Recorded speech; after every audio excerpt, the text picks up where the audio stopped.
Hello to everyone watching this on their phone, tablet, laptop, or very smart refrigerator. We're here to talk about vendor email compromise today. This short video will go through an example of vendor email compromise and wrap up with a demo of how Armorblox detects and stops these attacks. Let's broadly define vendor email compromise to start off. These are long-con business email compromise attacks that exploit legitimate third-party email accounts to steal money or data. They're targeted based on trust and socially engineered email attacks, as most business email compromise attacks are. For more information on business email compromise, I'm linking to a video in the description. Let's outline a typical vendor email compromise attack. This is our attacker.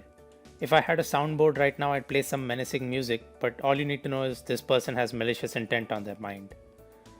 This is the initial target, Artemis Fowl. Artemis runs a company called Foxtrot that makes apparel for security vendors. In stage 1, the attacker gets hold of Artemis's credentials through a phishing link. The attacker then logs into Artemis's account, deletes all evidence of the phishing email, and sets up an auto-forwarding rule that sends all emails to a mailbox the attacker created earlier. Stage 2 is the waiting phase. The attacker reads all emails flowing through Artemis's inbox, identifying communication patterns, and waiting for the opportune moment to initiate compromise. Stage 3 suddenly presents itself. Artemis sends a genuine email to a client with an invoice for some socks they purchased during the RSA security conference. The attacker replies to this email using a fake email address while copying the genuine email thread in the body. This email states that Foxtrot's bank account details have changed and provides new details. You can see why this is a tricky attack to stop. The email thread is genuine, for one. The attacker impersonates Artemis effectively. And the entire attack is filled with context meant to induce a specific action from the target. In this case, transferring money to the attacker's bank account.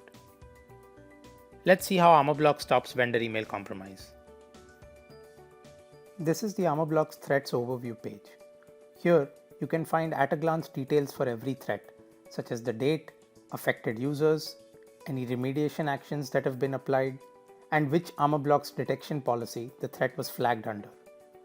We've recreated the Foxtrot vendor email compromise use case here, so let's take a look. Straight away, you can see that this attack was detected under the payment fraud external policy.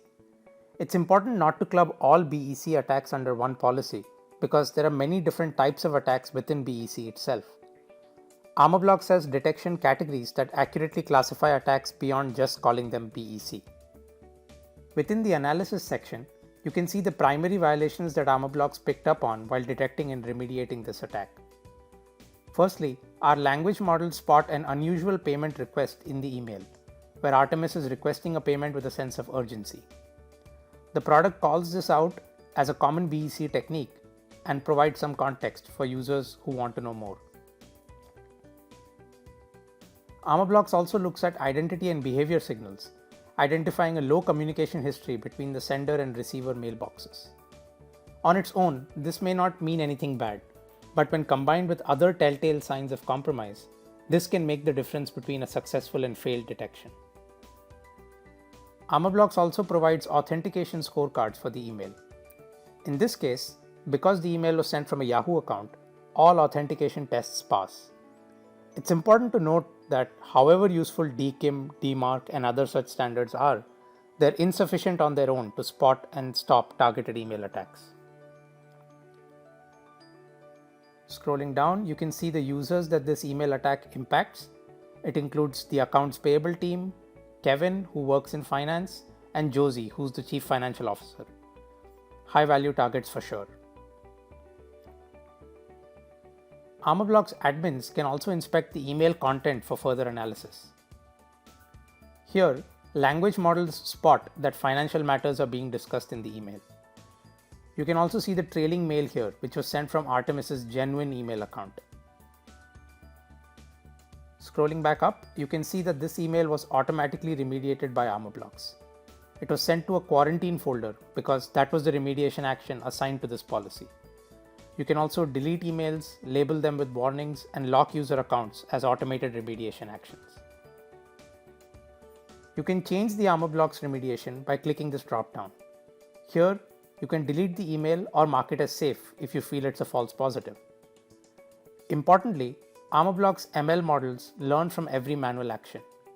So if you mark this threat as safe, for example, Armorblox models for your organization are recalibrated and will mark similar threats as safe in the future. So that was a primer on vendor email compromise and how Armorblox stops these attacks by analyzing identity, behavior, and email language. Stay tuned for more videos in the weeks to come and check out some helpful links in the description. If you can bear my grating voice, we'd love it if you subscribe to the channel as well. Thanks for watching.